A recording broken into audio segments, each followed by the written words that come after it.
दोस्तों, भारत के हर कोने में नवरात्रि की धूम रहती है, चाहे वो उत्तर प्रदेश हो, गुजरात, महाराष्ट्र, मध्य प्रदेश या फिर दिल वालों की दिल्ली। लेकिन क्या आप जानते हैं कि भारत के एक राज्य में नवरात्रि नहीं बल्कि दुर्गा पूजा बड़े ही भव्य रूप में मनाई जाती है। और क्या आप ये जानते हैं कि यहाँ देवी दुर्गा की मूर्ति एक ऐसी जगह की मिट्टी से बनती है जिसे समाज अक्सर अपवित्र मानता है।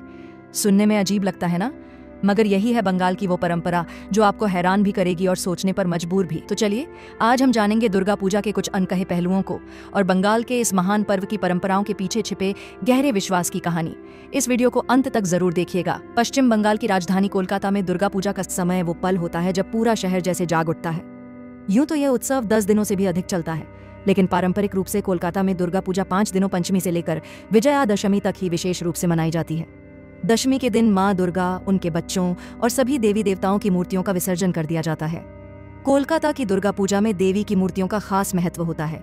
इन मूर्तियों के निर्माण में इस्तेमाल की जाने वाली मिट्टी को निषिद्ध उपाली कहा जाता है। जी हाँ, यह वही मिट्टी होती है जो किसी वेश्यालय के आंगन से लाई जाती है। समाज जहाँ वेश्यालय को अपवित्र मानता है, वहीं माँ दुर्गा की मूर्तियां तब तक पूर्ण नहीं मानी जाती जब तक उसमें इस मिट्टी को शामिल न किया जाए। इस परंपरा के पीछे एक पुरानी मान्यता है। कहा जाता है कि एक वेश्या देवी दुर्गा की अनन्य भक्त थी।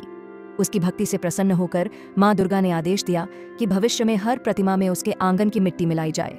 तभी से यह परंपरा आज तक जारी है। देश भर में जहाँ नवरात्रि व्रत और उपवास से जुड़ा समय होता है, वहीं बंगाल में दुर्गा पूजा को घर आई बेटी के स्वागत की तरह मनाया जाता है।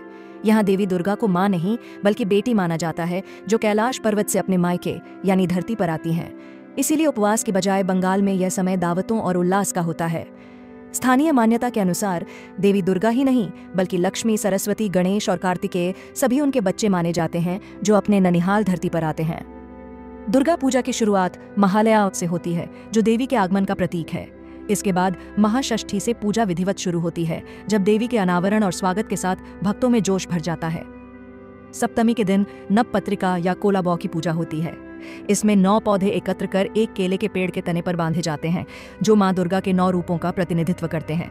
इस पेड़ को सजाकर देवी के रूप में पूजा जाता है और गणेश जी के पास रखा जाता है। अष्टमी को देवी ने महिषासुर का वध किया था, इसलिए यह दिन सबसे खास माना जाता है। इस दिन अंजलि दी जाती है और विभिन्न स्थानों पर भोग और खिचड़ी का आयोजन होता है। नवमी के दिन महाआरती होती है और संधि पूजा के बाद यह दिन दुर्गा पूजा के समापन की ओर बढ़ता है। दशमी के दिन देवी का गंगा में विसर्जन होता है। इससे पहले विवाहित महिलाएं सिंदूर खेला में भाग लेती हैं, एक दूसरे को सिंदूर लगाकर मां के विदा होने की रस्म निभाती हैं। इसके बाद लोग रिश्तेदारों और मित्रों से विजयदशमी की शुभकामनाएं देने जाते हैं। एक खास मान्यता है कि हर पंडाल या पूजा स्थल पर शरद पूर्णिमा के दिन कोजागरी लक्ष्मी पूजा भी होती है। कहा जाता है कि दुर्गा, गणेश, कार्तिकेय और सरस्वती दशमी को कैलाश लौट जाते हैं, लेकिन देवी लक्ष्मी कोजागरी पूजा के बाद वापस जाती हैं। तो दोस्तों, अब जब आप जानते हैं कि बंगाल में दुर्गा पूजा सिर्फ एक पर्व नहीं बल्कि एक बेटी के मायके आने जैसा अवसर होता है, तो अगली बार जब आप इस उत्सव में भाग लें तो इसे एक नए नजरिए से देख पाएंगे। तो आपका एक कमेंट ही हमारे लिए बहुत मूल्य रखता है। अगर इस वीडियो पर 500 कमेंट्स आ जाते हैं तो इसे हम सनातन धर्म की एक छोटी जीत मानेंगे। जय मां दुर्गा।